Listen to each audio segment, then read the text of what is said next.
Boa tarde, senhoras e senhores, e obrigado por aguardarem. Sejam bem-vindos à teleconferência da São Martinho S.A. para a discussão dos resultados referentes ao terceiro trimestre da safra 23-24. Participa hoje conosco o senhor Felipe Vicchiato, diretor financeiro e de Relações com Investidores, Alessandro Soares, gerente de novos negócios, comunicação externa e RI e equipe de RI da São Martinho. O áudio e os slides dessa teleconferência estão sendo transmitidos simultaneamente pela internet no site www.saomartinho.com.br/ri.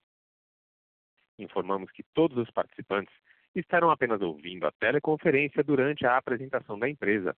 Em seguida, iniciaremos a sessão de perguntas e respostas para investidores e analistas, quando mais instruções serão fornecidas. Caso alguém necessite de alguma assistência durante a conferência, por favor, solicite a ajuda de um operador digitando *0. Informamos que algumas informações contidas nesse conference call podem ter projeções ou afirmações sobre expectativas futuras. Tais informações estão sujeitas a riscos conhecidos e desconhecidos e incertezas que podem fazer com que tais expectativas não se concretizem ou sejam substancialmente diferentes do que era esperado. Agora gostaria de passar a palavra ao senhor Felipe Vicchiato, que iniciará a conferência. Obrigado. Boa tarde a todos. Obrigado pela participação no Conference Call da São Martinho relativo ao terceiro trimestre da safra. Vamos iniciar aqui nos destaques operacionais, na página 3.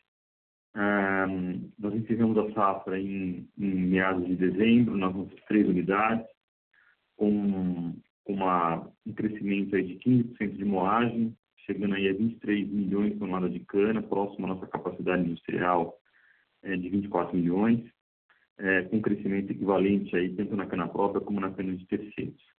A produtividade cresceu aí de 900 para 84,8 toneladas por hectare, para o canavial inteiro que a companhia administra. A gente teve uma queda de 2% de ATR por conta das chuvas que aconteceram, e por isso o crescimento efetivamente de ATR por hectare foi um pouco menor do que os 15% da produtividade, que foi alguma coisa entre 12% e 13%. Nossa produção de açúcar encerrou ali quase 1,5 milhão de toneladas, 21% acima do ano passado, resultado aí de uma estratégia de mix açucareiro, dado a questão de preços bem melhores do que o etanol, né? Chegou a alguns momentos da safra, o prêmio do açúcar em relação ao etanol ficar muito próximo a 100%. A nossa produção de etanol de cana cresceu um pouco, 5%, e nossa produção de etanol de milho, até o momento, ficou em 132 mil metros cúbicos. A gente está ainda no processamento do milho, a gente deve encerrar isso até março, chegar no guide que a gente informou para os senhores aí em meados de abril de milho. Tá? Basicamente, o que ajudou aí essa produtividade foram as fortes chuvas que aconteceram ali no verão passado, né? Além da chuva de abril, maio, foi uma chuva boa também. Então, foi uma normalização climatológica, um manejo diferenciado com novos tipos de cana com mais resiliência, maior produtividade. Isso tudo fez com que a gente tenha aí uma produção de açúcar e de etanol melhor. O próximo ano, a gente deve estar com uma produção de açúcar ainda maior, né?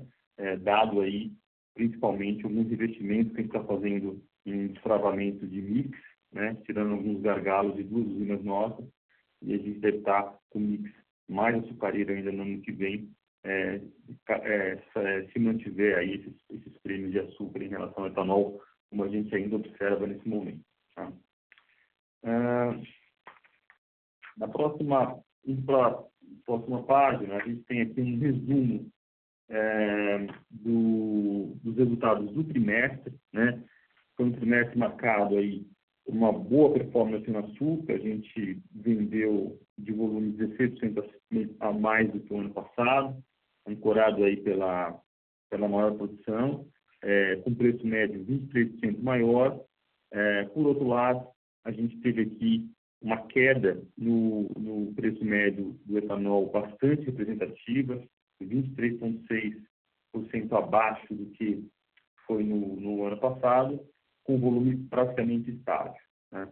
Então, com isso, a gente tem aí uma queda no EBITDA de 9%, uma queda no EBIT ainda maior, de 30%, dada aí a nossa alavancagem operacional relevante em preço, né? Então, o etanol não conseguiu compensar o açúcar e além disso, para o trimestre, para o ano, a gente tem também um impacto da planta de milho, como a gente já falou aqui em outros momentos, né? A gente está nesse primeiro ano, teve uma questão de custo de milho um pouco maior do que a gente imaginava, combinado com preços piores de etanol. O ramp-up da planta demorou um pouco mais, e aí com isso o milho atrapalha um pouco também essa geração de EBIT e de EBITDA, né? O lucro caixa da companhia cai 58%, de 405 para 667 milhões de reais. Além do impacto da questão do EBITDA, os EBIT que mencionei anteriormente tem um impacto aqui do reconhecimento do precatório da Copersucar, que foi reconhecido no terceiro trimestre do ano passado, e nesse trimestre não passou esse crédito, porque havia passado no segundo P24. Descontando o valor do IAA, a gente teria aqui uma queda menor. Esse número do ano passado ficaria ali alguma coisa próxima a 200 milhões de reais. Tá? Indo para o próximo slide, a gente tem um pouco a relação de custo-caixa, né, no acumulado do ano e no acumulado dos 12 meses. Né? A gente segrega aqui para explicar melhor a evolução do custo, o que é o consecana de açúcar e o que é o consecana de etanol, né? Uma vez que o prêmio do açúcar permaneceu muito alto durante toda a safra. Então, o que a gente tem no acumulado dos 9 meses? Nosso custo caixa de açúcar fechou ali quase próximo a R$ 2.000 por tonelada, 1.990, e o nosso custo caixa de etanol caiu 10%, fechando aí em R$ 2.390 por metro cúbico. Parte desse aumento do custo caixa de açúcar e de etanol está diretamente ligado também a uma questão de cronograma de plantio que passou de uma safra para outra, uma vez que, como foi muito chuvoso o verão passado, a gente acabou aumentando, escorregando o plantio para abril e maio, e aí, questão de cronograma, quando você calcula o custo caixa, isso prejudica um pouco. E também a menor diluição aqui está diretamente ligada à nossa estratégia de vendas também para o ano, né? Como vocês devem ter visto no release, do volume total produzido pela companhia, a gente vendeu aproximadamente 60% durante os primeiros 9 meses e ainda tem 40% do APR para ser vendido no último trimestre ou nos próximos meses, né? Isso também prejudica um pouco quando você faz uma análise aí de custo unitário, custo caixa unitário, né? Quando a gente pensa em APR equivalente, esse custo por APR cresceu 4,9%. Já no acumulado dos 12 meses, você percebe uma queda ali próxima a 1%. Né? Indo na sequência, a gente fala um pouco do mercado de etanol, né, que foi um grande destaque para essa safra, né? Foi bastante positivo no ano anterior, né? No ano passado, se a gente for analisar a rentabilidade de etanol, de açúcar, o etanol foi muito melhor, né? Parte por conta de janela de exportação que a gente teve em 2022, que não aconteceu em 2023. Salvo engano, né, a margem de etanol foi em 22, 30% e de açúcar 15%, a margem EBIT, né? E esse ano a situação se reverteu completamente, apesar da gente ter um crescimento de ciclo ósseo no Brasil. O ciclo ósseo passou aqui, como vocês veem no gráfico, de 54 para 57 bilhões de litros, né? E a participação do ciclo ósseo do hidratado continuou ainda bastante baixa, em torno de 20%, né? Apesar de a gente estar com uma paridade, né, como vocês podem ver no gráfico acima em vermelho, chegando a 61%. Aqui tem uma combinação relevante de volume de oferta de etanol, porque a safra brasileira foi muito forte, foram 640 milhões de toneladas de cana processada, com etanol de milho chegando, das plantas que foram anunciadas e o investimento estava, e a produção estava vindo, combinado com uma demora do consumidor em migrar de gasolina para etanol, dado que nominalmente a gasolina caiu de 22 para 23 e a gente percebe uma certa inércia até o consumidor efetivamente virar a chave e começar a consumir mais etanol do que gasolina, incentivado simplesmente por preço. No último mês, a gente percebeu que essa inércia diminuiu bastante, o consumo de etanol melhorou bem, acho que nos últimos 30 dias teve quase 3 bilhões de litros aí de vendas, quando a gente olha em alguns canais. Isso está limpando estoque, e isso está fazendo com que o preço recupere um pouco, né?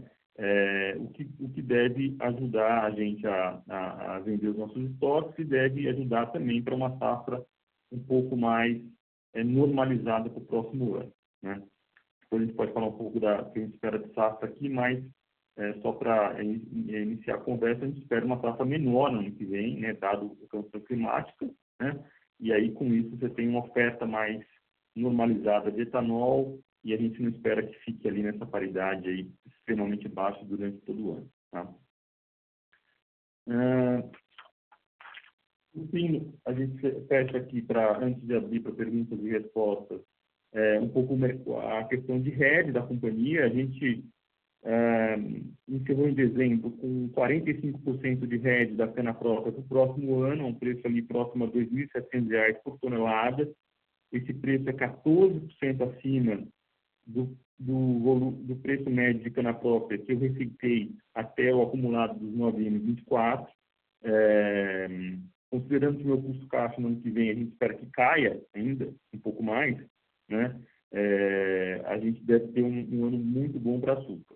Na data de hoje, a gente já evoluiu, de dezembro até hoje, evoluiu mais nesse RED, estamos próximo aí 55% de RED de cana própria, e reforçando aí que a gente está pensando em deve fazer mais açúcar também, o que ajuda aí a diminuir o etanol de cana, aumentar o açúcar e aumentar o etanol de milho, que é um etanol que vai vir com custo menor por conta do preço do milho e por conta do ramp-up da planta, que a gente espera que no ano que vem ela já opere ali em 100% da capacidade dia, como ela está operando aí nos últimos meses, tá?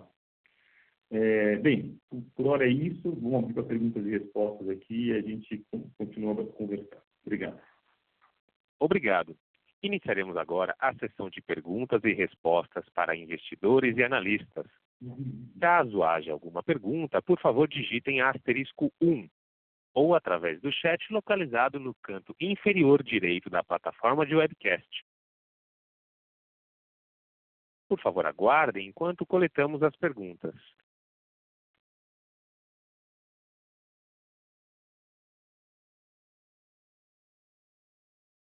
A nossa primeira pergunta vem da senhora Isabela Simonato, do Bank of America. Por favor, senhora Isabela, pode prosseguir. Obrigada. Boa tarde, Felipe. Obrigada pelo call. Eu queria explorar um pouco mais a dinâmica de etanol, né? Acho que você trouxe pontos super importantes sobre a questão da oferta, enfim, o comportamento aí do consumidor também. Olhando para frente, né, e com a perspectiva de mais etanol de milho no mercado, seja pela planta de vocês ou por tantas outras aí que tem no pipeline, como que vocês enxergam, né, o mercado de etanol, talvez no médio prazo? Acho que é importante para a gente entender se realmente a gente consegue voltar a pensar num mercado que roda muito próximo da paridade de 70%, como vinha sendo o caso, né? Enfim, acho que esse ano que passou trouxe à luz algumas dinâmicas que podem ser um pouco mais erráticas. Essa é a minha primeira pergunta. E quando a gente olha para o ano que vem também, talvez seja um pouco antecipado aqui, mas como que você está pensando CAPEX, né? Acho que você tem alguns planos em relação a biogás e outras coisas, mas ao mesmo tempo a planta de etanol de milho ela está concluída. Então, se de algum modo, né, em cenário de preços mais baixos aqui, se a gente consegue vislumbrar alguma queda importante no CAPEX. Obrigada. Oi, Isabela. Boa tarde. Obrigado pela pergunta. Então, vamos lá. Como que você está enxergando essa questão de oferta de etanol de milho? Tá? Os projetos que foram anunciados, né, aí a gente tem mais ou menos 2,5 a 3 bi de litros de etanol de milho vindo nos próximos anos. Tá? Que efetivamente estão anunciados com volume, previsão de tida, etc. Tá? O que a gente acha que, no curto prazo, né, assumindo aí que a produção de etanol de cana permaneça, né, no mesmo nível que foi no ano passado, que essa é uma premissa importante, a gente teria aí um ou 2 anos de sobreoferta de etanol, tá? Por conta desses projetos.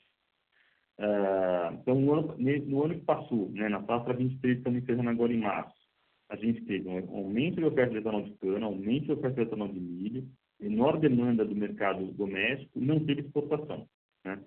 Então, com base nessa oferta, né, que teve, e assumindo esses volumes que estão chegando, a gente vai ter 1 ou 2 anos de sobreoferta de etanol de milho.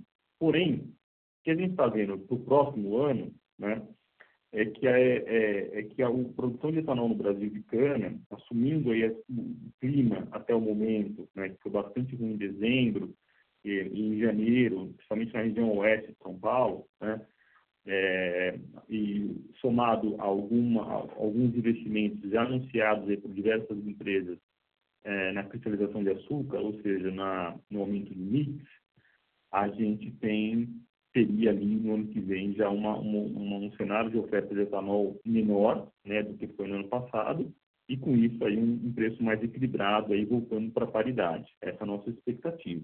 Tá? Então, vamos ver. Acho que esse é um pouco o jogo. O ano que vem a gente deve estar caindo nossa produção de etanol de cana, aumenta a produção de etanol total por conta do milho, porque ele rampa, mas, no geral, o que a gente tem ouvido das usinas, né, por condição climática, vai cair o etanol de cana. Tá? Então, esses são os projetos anunciados, né, esse 2,5, quando você pensa numa janela um pouco mais longa, né, não é um grande problema, né? Com os preços atuais de etanol, já fica mais apertado, né, tomar a decisão de fazer uma nova planta de milho, né? Ou deveria ficar, né? Não é todo mundo que faz a conta com um grau de conservadorismo de como tem que ser feito, né? Mas deveria ficar um pouco mais apertado. No nosso caso, por exemplo, a gente tem aqui a possibilidade de dobrar a planta de milho. Com as condições atuais, de milho a R$50 por saco, etanol ali, hidratado São Paulo, 2.200, 2.300, condição de financiamento mais cara, preço do DDGS caindo por conta da soja, porque o DDGS ele compete com farelo de soja, etc. Essa nova planta ela não vai sair, porque não fecha a conta, né? Você tem que assumir aí um preço de milho muito mais barato ou um preço de etanol muito maior para tomar essa decisão. Então, tudo isso para dizer o seguinte, acho que além desses 2,5, 3 bi de litros de etanol que foram anunciados, não deve ser anunciado muito mais aí para os próximos meses, tá? Então, aí, acho que a primeira pergunta é essa. Se tiver algum follow-up, depois você me fala. A segunda, em relação a CAPEX, o único CAPEX de crescimento que a gente tem para fazer no ano que vem é o CAPEX de biometano, que a gente anunciou. O CAPEX total são 250 milhões de reais, dos quais 200 milhões de reais aproximadamente caem na safra que vem. E é isso, assim, não tem nenhum outro projeto aqui que a gente esteja pensando em investir nesse momento, tá? Obrigada. Obrigado, Jean. Nossa próxima pergunta vem do senhor Matheus, da UBS. Por favor, pode prosseguir. Boa tarde, pessoal. Boa tarde, Felipe. Obrigado por pegar juntos. Primeiro, eu queria talvez a ajuda de vocês para conciliar um pouco o preço de açúcar que vocês mostraram nesse trimestre, que dado onde estava a posição de hedge no mês passado e onde o número 11 ficou durante o TRI, a gente talvez tivesse um preço um pouquinho melhor para o açúcar em si, talvez pelo etanol. Então, se tem algum impacto de um hedge mais baixo da feito, algum desconto adicional que talvez a gente não esteja recebendo. E daí, a minha segunda pergunta, talvez um follow-up da pergunta Isabela por outra perspectiva, como é que vocês estão olhando a perspectiva da safra 2024-2025? Acho que você já comentou uma expectativa de moagem mais baixa no total, mas como é que vocês estão olhando? Vocês estão numa toada de recuperação sequencial, procurando chegar nos 24 milhões de toneladas, mas como é que vocês enxergam que ano que vem é mais um step nessa recuperação, ou se existe algum risco para a moagem total? Obrigado.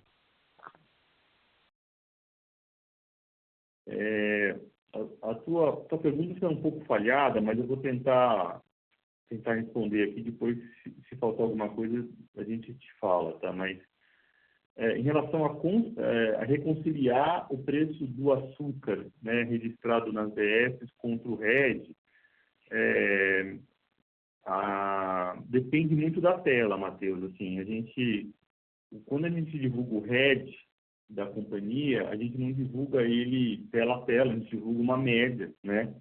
E dependendo do trimestre, pode ser que eu estou com um preço de tela para ser realizado maior no último TRI. Então, por exemplo, no trimestre que vem, você deve ter visto aí no release, eu estou com 385 mil toneladas de açúcar redeada a R$ 2.600 por tonelada, né?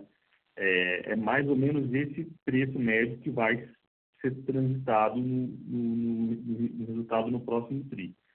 Ao passo que, quando a gente olhar a média do ano, deveria ser mais ou menos igual o resto que eu fiz. Vale lembrar que, quando a gente reporta esse resto por tonelada aqui, é um resto por tonelada que não está descontada o custo de elevação, né? A gente tem um custo de elevação lá de X dólares por tonelada, né? Que esse custo a gente não divulga, é estratégico aqui da área comercial, mas ele, contabilmente, quando você vai para a receita, a receita ela já vem líquida desse custo de elevação, tá? Então, essa pode ser uma diferença aí. A segunda pergunta, em relação à projeção de safra, no nosso caso, a gente ainda não tem o gás que efetivamente ela está passando, a gente gosta de passar mais para meados de junho, né? Mas o que a gente viu até agora de chuva e área que a gente renovou no passado, né? A gente imaginava estar crescendo essa safra, né? Para alguma coisa ali próximo de 24 mil toneladas, né? Mas, dado a questão climática que teve até o momento e o que a gente está vendo para frente de fevereiro e março, né, que impacta mais a cana lá para o final da safra, primeira safra, final da safra, a gente deve vir com uma moagem mais ou menos flat, tá? Obviamente, isso pode mudar, dependendo das chuvas, etc. Até junho tem muito tempo para a gente estar ajustando esse número, mas a melhor informação que a gente tem do nosso canavial é esse, né? É uma moagem flat, mas a nossa expectativa, nossos investimentos já era com uma moagem de 24, né? Então, na verdade, na margem do que eu esperava, ela está pior, né? Agora, para o setor como um todo, As estimativas aí de pessoas sérias que acompanham bem o setor estão falando de uma moagem da ordem de 590, né? Seria uma queda aí de 50 milhões de toneladas de cana ano contra ano, que a gente acha que é bem possível, né?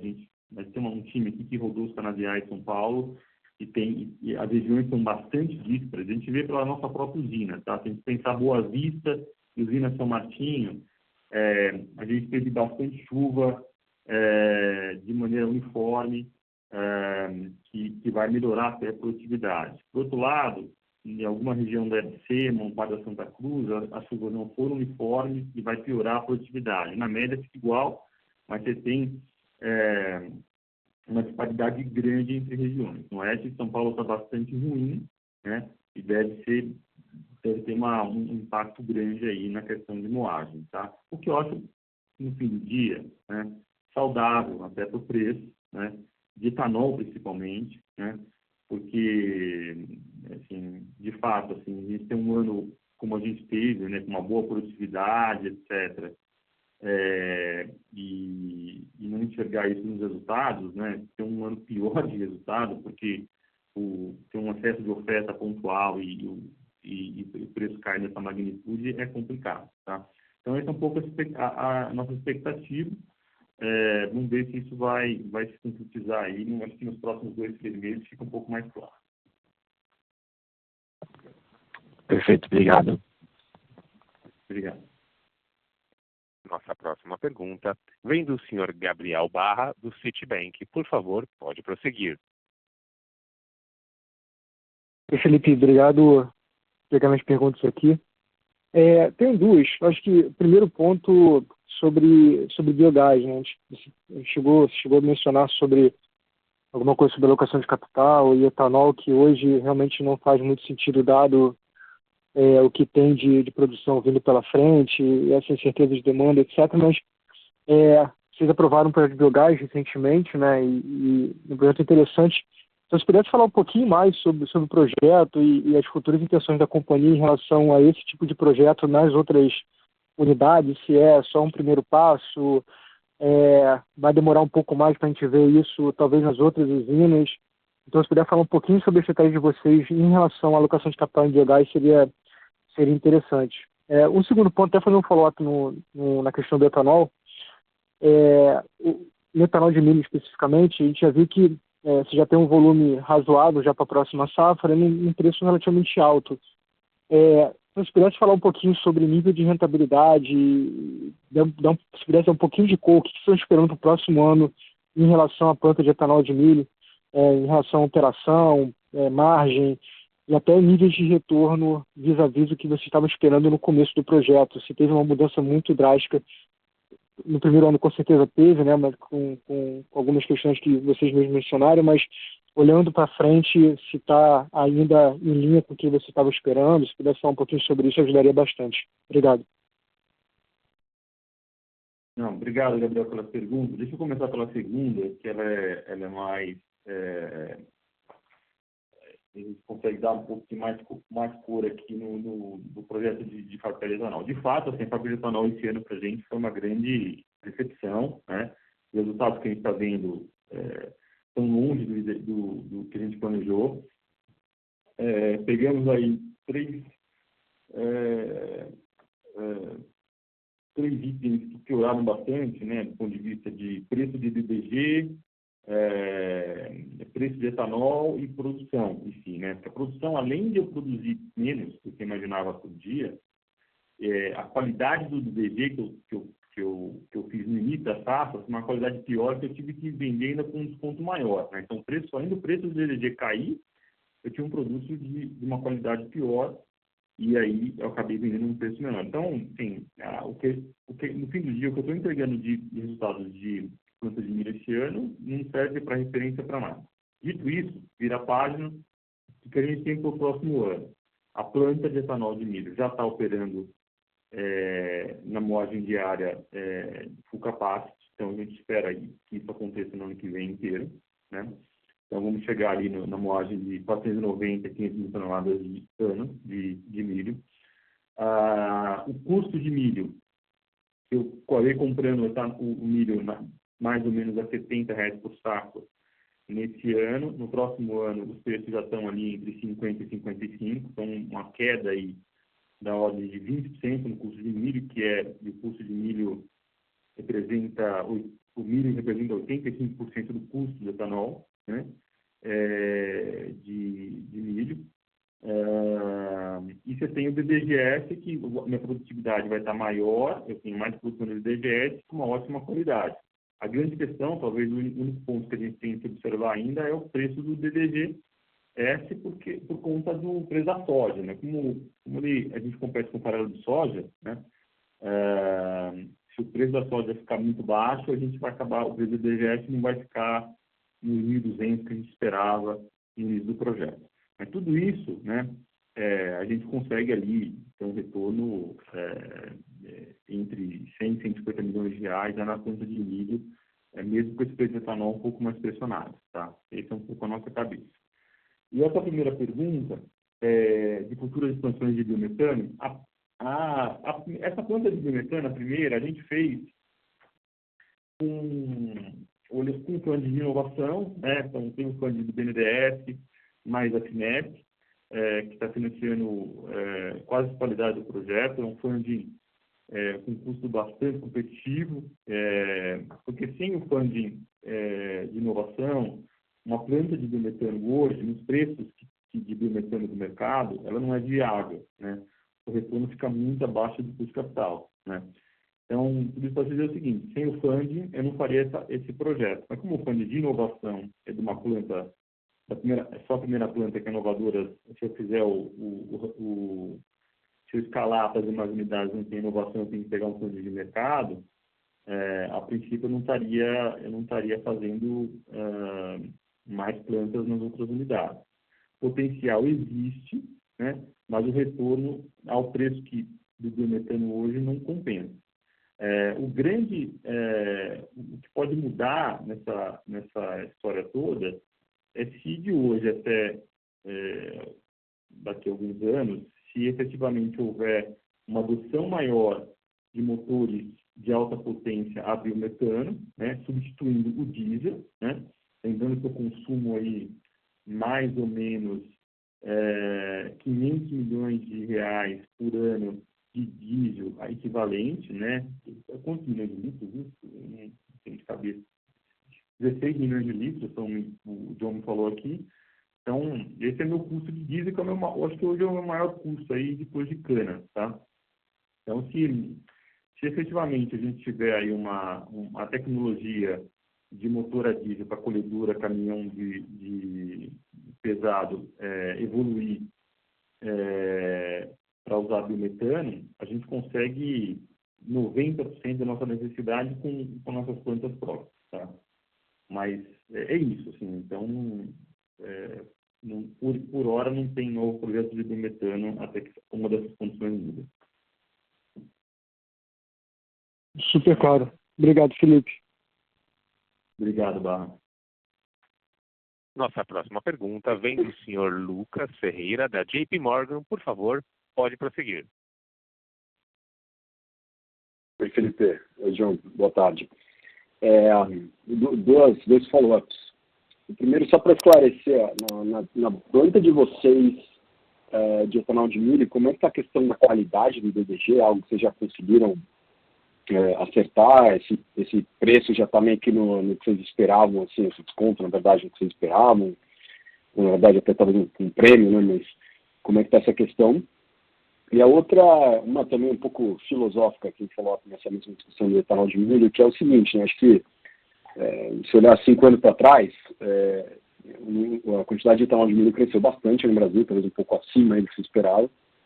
E já vi umas projeções assim, de coisas também bem assustadoras, assim, no crescimento, que é óbvio que depende desses projetos pararem de pé, serem financiados e aprovados, etc. Mas o ponto é se, até recentemente houveram uns anúncios, né, de novas plantas. Se vocês veem se isso é puramente uma questão de, talvez, o custo de capital para algumas empresas, de oportunidade para algumas empresas seja diferente de outras, uma usina que já tem energia sobrando, então, para ele faça sentido, alguma alguma empresa que já tem o milho, que ela faz originação e tem que dar um destino para esse milho, enfim, se vocês acham que a gente deve continuar vendo um crescimento meio que acelerado aí da produção de etanol de milho, que poderia ser um risco, né, para o etanol de cana no médio prazo. Oi, Lucas, obrigado pela pergunta. Ficou um pouco, a tua voz não saiu tão claramente aqui, tão claro, se você quiser depois consertar aqui a resposta, vou ver o que eu peguei aqui, tá? Em relação a etanol de milho, é assim, né? A gente está vendo esses anúncios, né? Esses anúncios todos somados somam aqueles 2,5, 3 bililitros de etanol de milho que podem vir aí nos próximos anos. De fato, o etanol de milho hoje, ele tem um custo menor do que o etanol de cana, considerando o milho a R$ 55 por saco. Se eu olhar hoje a minha planta de etanol de milho no ano que vem, né? O custo do etanol de milho, com o DDG, etc., como redutor de custo, etc., ele vai custar 25% a menos do que o meu etanol de cana, né? Então, ele é mais competitivo que o etanol de cana. Isso é fatos da vida, né?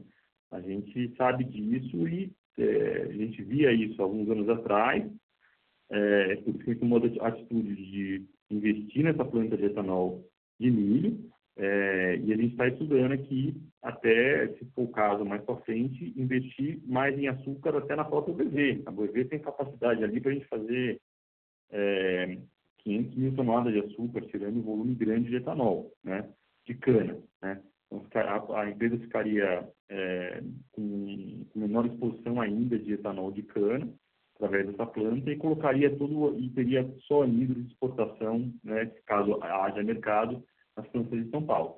Mas, de fato, assim, etanol de milho, hoje, ao preço de milho que está, o custo dele é menor que o etanol de cana.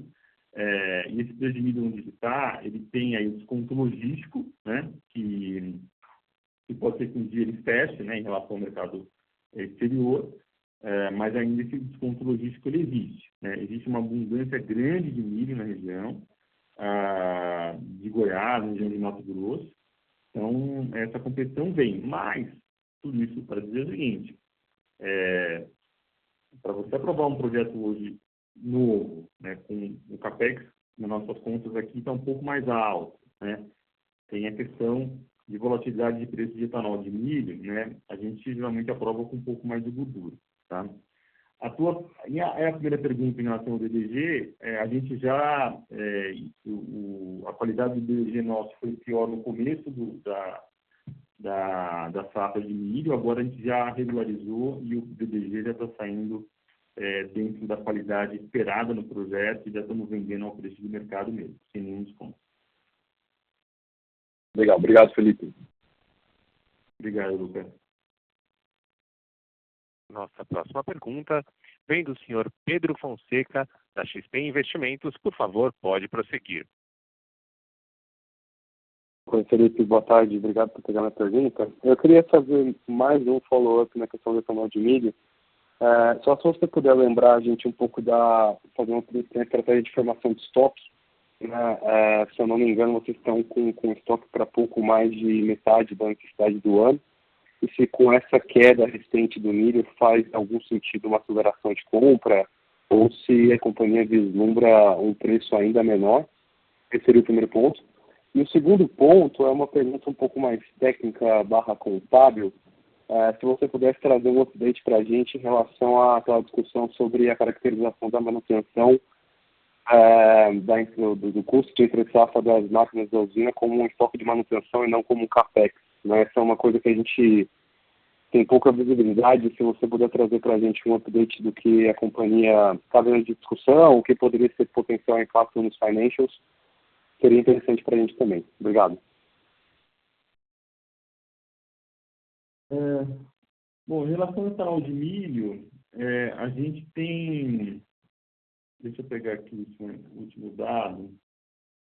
A gente tinha 1/4, mais ou menos, de compras já realizadas, contratos já fixados, né, com produtores da região.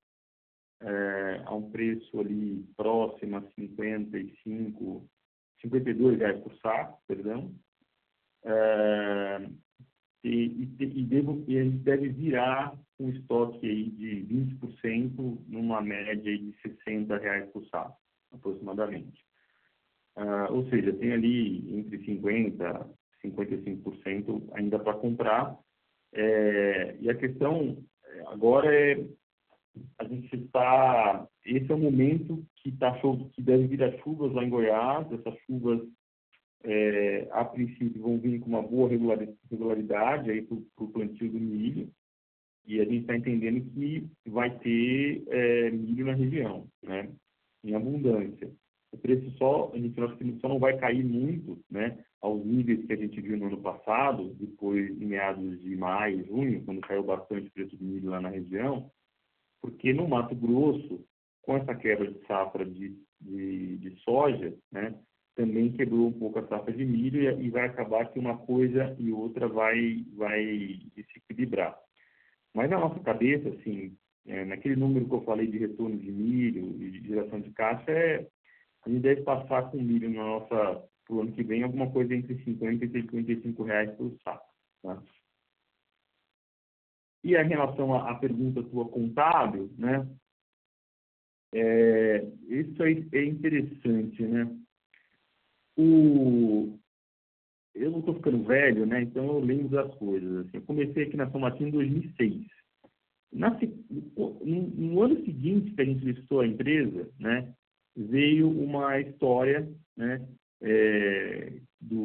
também uma obrigação de contabilidade da gente de mudar a contabilidade, onde a gente, toda a manutenção de entre-safra, anteriormente, naquela época, em 2007, 2008, era lançada a custo, né?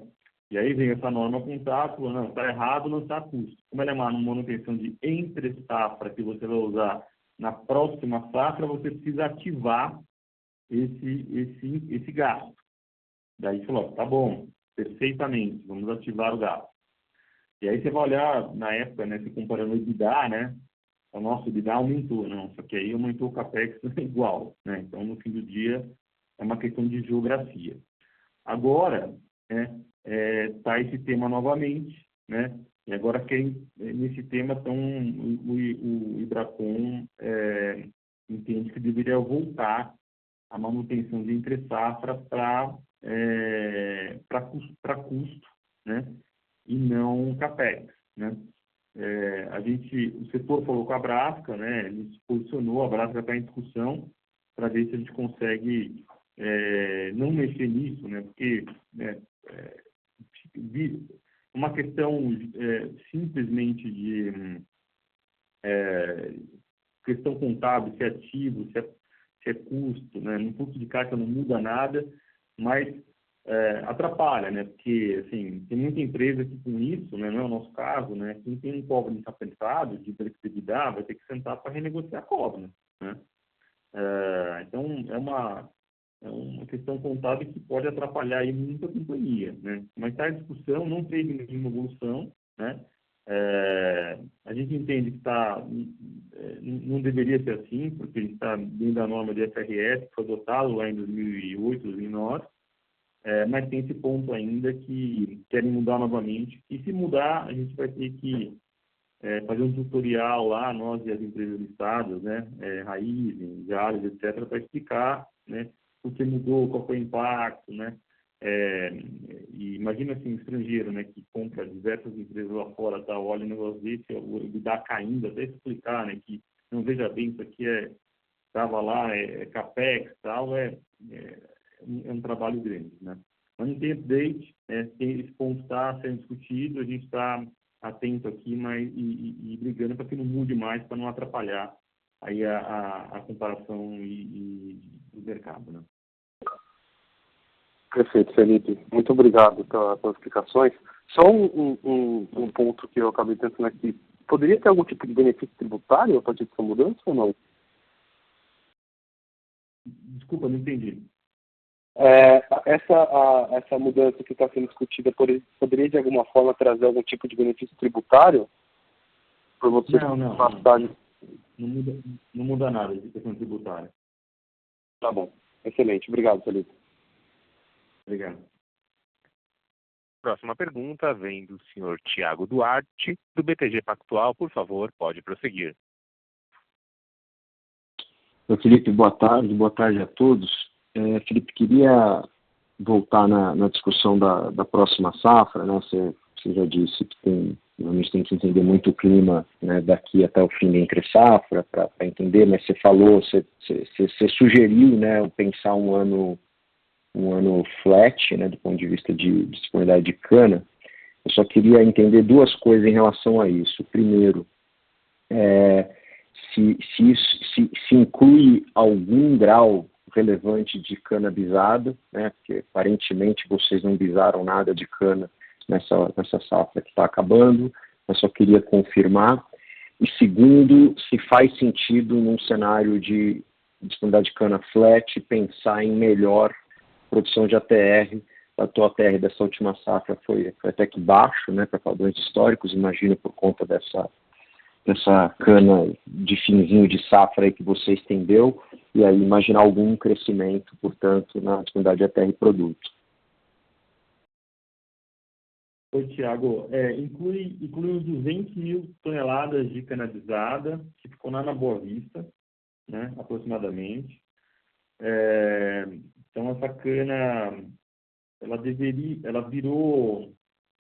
vai virar 250 mil, né? Ela bisou 200, cresceu, virou 250, mais ou menos, tá?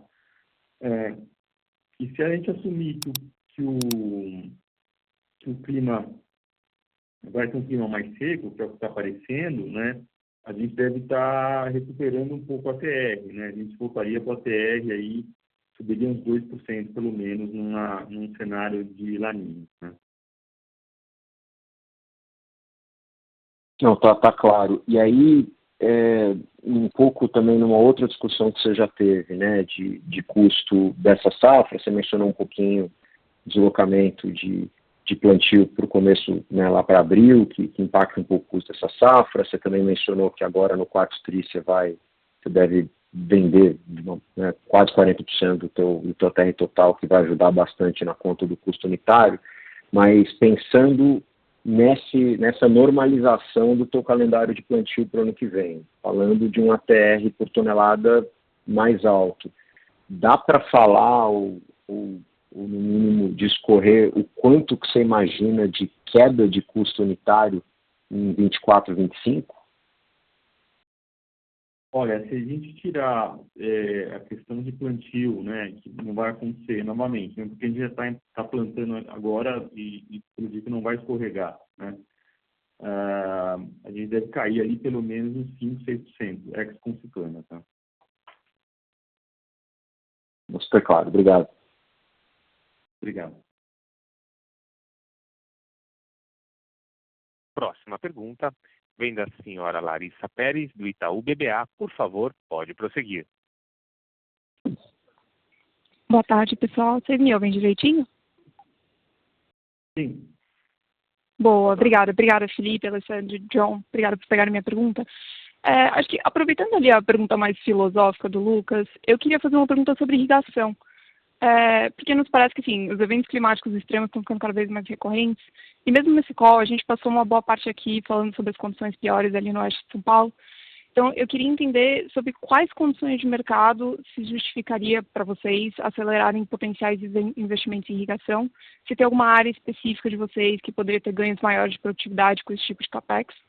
E se eu puder fazer um follow-up super rápido ali na afirmação que vocês trouxeram sobre o mix mais açucareiro para o ano que vem, eu queria entender se isso pode ter um impacto material em SG&A por conta de frete. Acho que são essas duas perguntas do meu lado. Obrigada. Olha, Larissa, todos os investimentos em irrigação que são possíveis do ponto de vista de viabilidade econômica, a gente já está fazendo, né? A gente tem um plano de fertilização que é mais ou menos uns 100 milhões de reais que a gente esgota em investimentos esse ano, se não me engano, tá? Isso abrange, preciso pegar detalhes, mas acho que uns 10 a 15 mil hectares, né, aproximadamente. E essa irrigação é uma irrigação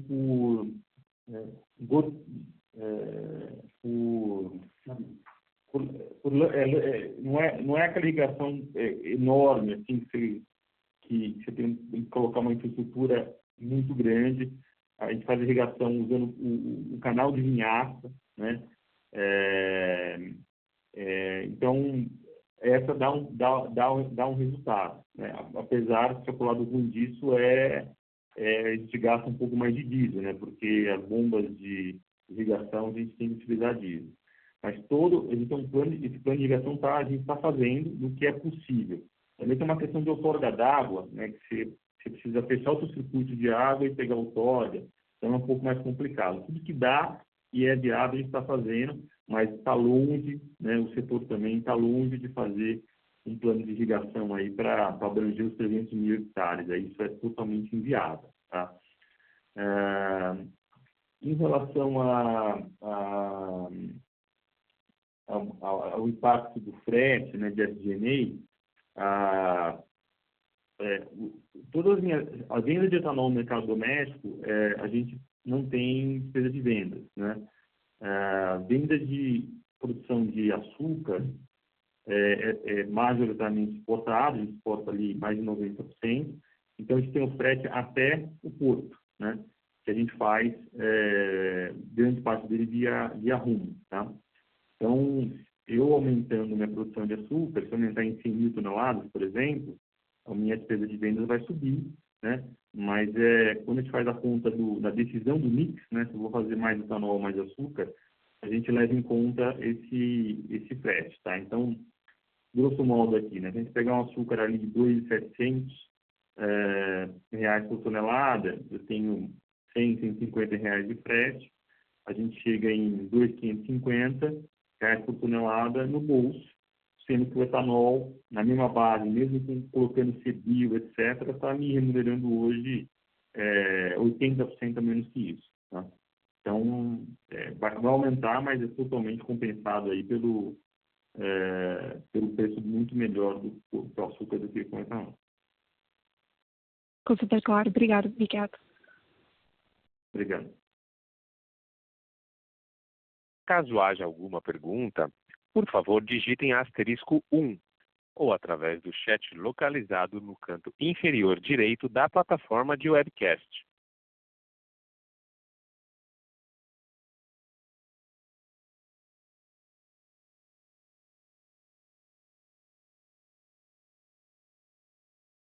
Encerramos neste momento a sessão de perguntas e respostas. Gostaria de passar a palavra ao senhor Felipe Vicchiato para as considerações finais.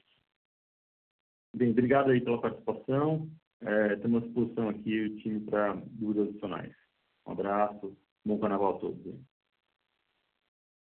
A teleconferência da São Martinho está encerrada. Agradecemos a participação de todos e tenham uma boa tarde.